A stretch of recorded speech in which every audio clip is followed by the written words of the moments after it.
The Indian National Congress on Friday released the party's manifesto for Lok Sabha elections 2024, which they have dubbed Nyaya Patra. The manifesto was released in the presence of party's leaders by Sonia Gandhi, Mallikarjun Kharge, Rahul Gandhi and K.C. Venugopal at the AICC headquarters in Delhi.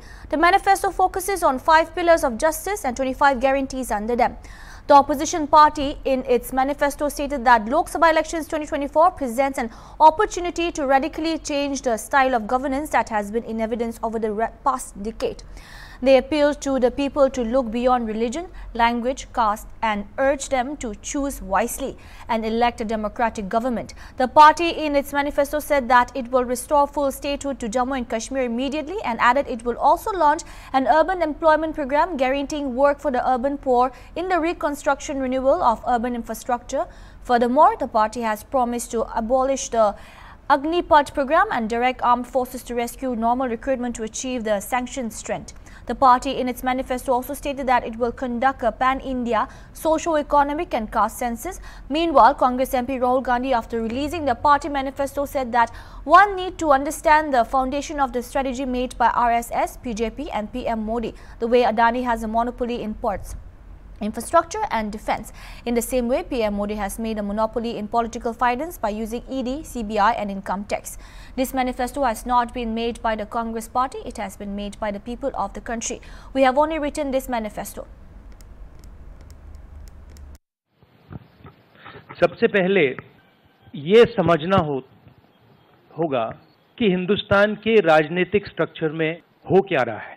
RSS ने और BJP ने और खासतौर से नरेंद्र मोदी जी ने जो strategy बनाई है उसका फाउंडेशन क्या है, उसकी नींव क्या है, सबसे पहले यह समझना है। नरेंद्र मोदी जी ने जैसे अदानी जी की मोनोपोली है पोर्ट्स पर, इंफ्रास्ट्रक्चर पर, डिफेंस में, वैसे नरेंद्र मोदी जी ने पॉलिटिकल फाइनेंस की मोनोपोली बनाई है।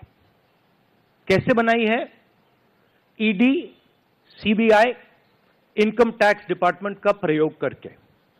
अगर आप बॉन्ड स्कीम्स को देखें तो उसमें साफ दिख जाता है कि नरेंद्र मोदी जी ने, बीजेपी ने एक प्रकार से पॉलिटिकल फंडिंग एक्सटॉर्शन से, धमकी से, प्रेशर से बनाई है। खारगे जी ने कहा जो भी भ्रष्ट हैं वो सब बीजेपी में जा रहे हैं। उसका कारण है क्योंकि नरेंद्र मोदी जी चाहते हैं कि पॉलिटिकल फाइनेंस की मोनोपोली उनके हाथों में हो। अब हमारे बैंक अकाउंट बंद कर दिए, हमारे पास ओरिजिनल रास्ता जो था वही हमारा रास्ता है। हम जनता के साथ जाकर मिलकर उनके लिए लड़ते हैं। ये जो मैनिफेस्टो बना है, ये मैनिफेस्टो कांग्रेस पार्टी ने नहीं बनाया है। ये मैनिफेस्टो हिंदुस्तान की जनता ने बनाया है। हमने सिर्फ इसको लिखा है, ठीक है, और हमने सिर्फ इसको लिखा है। जो किसानों ने हमें बताया, खारगे जी को बताया, मुझे बताया, बाकी नेताओं को बताया, वो हमने लिखा है। चाहे वो रोजगार की बात हो, चाहे वो कॉन्ट्रैक्ट लेबर की बात हो, हजारों लोगों से बात करके हमने ये हिंदुस्तान की आवाज है, ये लिखी है। मगर जो राजनीति में आज हो रहा है वो क्लियर है कि सब पार्टीज को नरेंद्र मोदी, ईडी, सीबीआई, इन इंस्टीट्यूशंस को कैप्चर करके फाइनेंशियली मोनोपोली बना रहे हैं अपनी। और चुनाव के बाद रियलिटी है कि ये जो फाइनेंशियल मोनोपोली बड़ी इंटरेस्टिंग चीज है, क्योंकि सारा इंफॉर्मेशन, सारा का सारा इंफॉर्मेशन, किससे एक्सटॉर्शन किया है, किसको कॉन्ट्रैक्ट दिया है, कॉन्ट्रैक्ट देने के बाद उसने कितना पैसा दिया है, वो पूरी ब्लूप्रिंट, पूरी की पूरी ब्लूप्रिंट इलेक्टोरल बॉन्ड्स में लिखी हुई है। तो नरेंद्र मोदी जी ने आज नहीं तो कल ऑपोजिशन को पूरी chargesheet, proof sheet electoral bonds के थ्रू पकड़ा दी है। तो